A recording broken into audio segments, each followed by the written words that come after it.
করতে নবী একই দাওয়াত দিয়ে ইয়া কওমি বুদুল্লাহ মা লাকুম মিন ইলাহিন গায়র, এই জাতির লোকেরা দেখবাসে কে দাওয়াত কিন্তু পৌঁছেছে। আর আল্লাহ সুবহানাহু ওয়া তাআলা আরো ঘোষণা করলেন যে আমি প্রত্যেকটা সম্প্রদায় রাসূল প্রেরণ করেছি, প্রত্যেকটা জাতিতে, গোষ্ঠীতে, সম্প্রদায়ে রাসূল সৃষ্টি করেছি। আর আমার আপনার যে নবী, এটা গোটা মানব জাতির জন্য রাহমাতাল লিল আলামিন হিসেবে আল্লাহ তাআলা সৃষ্টি করেছেন।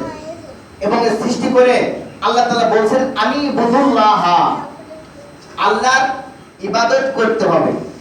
আল্লাহর ইবাদত করার আগে দেখেন কি কথা আবার বলছে, ওয়াস্তানিবুত তাগুত, কিন্তু আমার ইবাদত করতে হলে আগে মন গড়া আইন, তাগুতি আইন বাদ দিয়ে আমি বুদুল্লাহ, আমার ইবাদত করতে হবে। আল্লাহ তাআলা বলছে যে তুমি তাগুতি আইন, তাগুতি শক্তি করবা, মানব রচিত আইন, মন গড়া আইন তুমি পালন করে আবার আমি বুদুল্লাহ, আমার ইবাদত করবে হবে না। আল্লাহ তাআলা এই কথা সূরা বাকারার আয়াতুল কুরসি শেষের দিকে দেখেন, এখানে আল্লাহ তাআলা বলেছেন আয়াতুল কুরসি শেষ, তারপরে আপনার 56-57 দিকে যে ফামা ইয়াকফুর বিত তাগুত ওয়া ইউমিন বিল্লাহ, তাগুতকে অস্বীকার করো তারপরে ঈমান আনো। কিন্তু তাগুতকে নিয়ে ঈমান আনতে তো একদম প্রকার করেছে। আল্লাহ বলেছে ফামা ইয়াকফুর বিত তাগুত, অতঃপর তাগুতকে অস্বীকার করো, ওয়া ইউমিন বিল্লাহ, এবং আল্লাহর প্রতি ঈমান আনো। কিন্তু আমরা দেখেন জমি যখন চাষ করব, কোন লোক মনে করে যে না এত খরচ করব না, এই ঝোড় জঙ্গল বেঁচে আছে, এর মধ্যে সর্ষে সেচ দিয়ে বীজ হোক, ধান হোক বপন করবো কি রোপণ করবো। আচ্ছা বলেন তো, হওয়ার সম্ভাবনা কম না? কারণ আগে দেখলো ঘাস মার জঙ্গল আবার যাতায়াত হয়ে যাবে। এই কারণে জমি প্রস্তুত করতে হবে আপনার রোপণ করার আগ হোক আর বপন করার আগ হোক, এটা পরিষ্কার পরিচ্ছন্ন করার পর চাষের উপযুক্ত করে আপনি যা লাগানোর ইচ্ছা করছেন, যদি আপনি এটা লাগানোর পর ভালোভাবে পরিচর্যা করেন, তাহলে আল্লাহ সুবহানাহু ওয়া তাআলা আপনাকে কিছু দিতে পারে।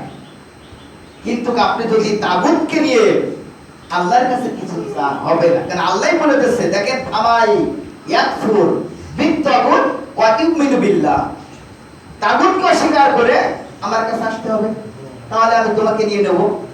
প্রিয় হাজিরিন, তাহলে আল্লাহ পাক বলেছেন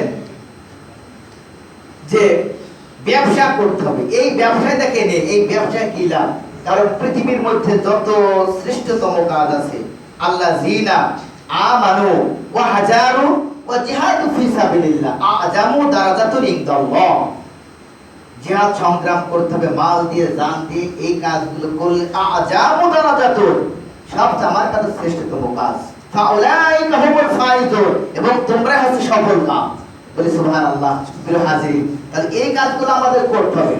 আপনি কিয়ামত পর্যন্ত নামাজ 5 ওয়াক্ত আমাদের উপর ফরজ, আপনি একদম তাসতেতে বাজারে যতগুলো নামাজ আছে সব পড়ে যাবে, কিন্তু আল্লাহর যে বক্তব্য দিল, এই বক্তব্য অনুযায়ী আপনি কোনো কাজ করবেন না, ও নামাজ হবে না।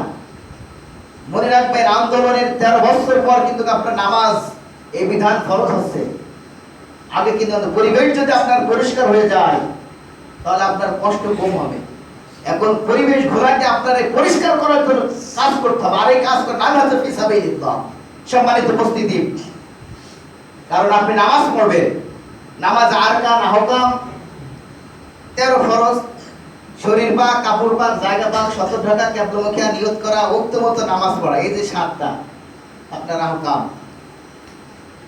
নামাজের বাহিরে, এই 7টা যদি আপনার নামাজ পড়া আপনার ক্লিয়ার হতে হবে কি, শরীর পাক, কাপড় পাক, জায়গা পাক। আপনি যে জায়গায় নামাজ পড়বেন, আপনি এসে দেখলেন যেখানে আমি নামাজ পড়বে কিন্তু ময়লা একটা জিনিস আছে, নাপাক জিনিস, এবং তাকি দেখছেন যে আমার সময় চলে যাচ্ছে নামাজে, এখন এটা যদি আমি পরিষ্কার করতে যাই, নামাজের সময় চলে যাবে। বলেন তো কি করবেন? আপনার পরিষ্কার করে নিতে হবে, কারণ জায়গা পাক এই যে, তাহলে আপনি এই ঘোলাটার সময় আপনার সবসময় চেষ্টা থাকবে, এই যে চেষ্টা প্রাণান্ত করার চেষ্টা করার নাম কিন্তু আপনার জিহাদ।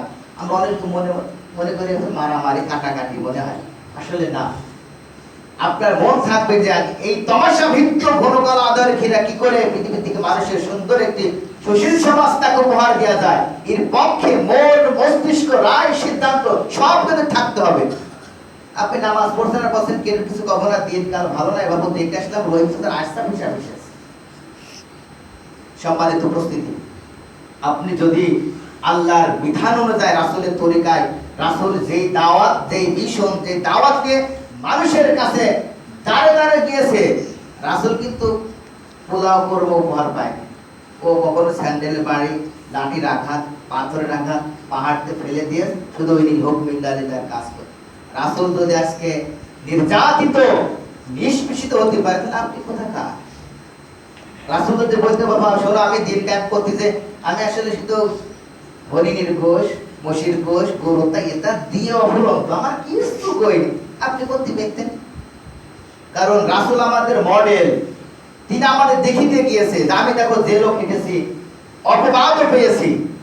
আজকেও যারা এই জমিনে আল্লাহর দ্বীন কায়েম করার জন্য চেষ্টা সংগ্রাম করে যাচ্ছে, এক শ্রেণীর মানে বিভিন্ন প্রশ্ন সম্পর্কে দেখে হুজুরা এটা তো আমরা জানি, ওরে শুরু করে দিয়েছে। এটা কিন্তু তৎকালীন সময় হয়েছে, এখনো হবে, বর্তমান হচ্ছে, ভবিষ্যতেও হবে, এ চলমান থেকেই যাবে। আল্লাহ সুবহানাহু ওয়া তাআলা আমাদের সকলকে কোরআনের পক্ষে থাকার তৌফিক দান। ওয়া তৌফিক ইল্লা বিল্লাহ। আসসালামু আলাইকুম ওয়া রাহমাতুল্লাহ।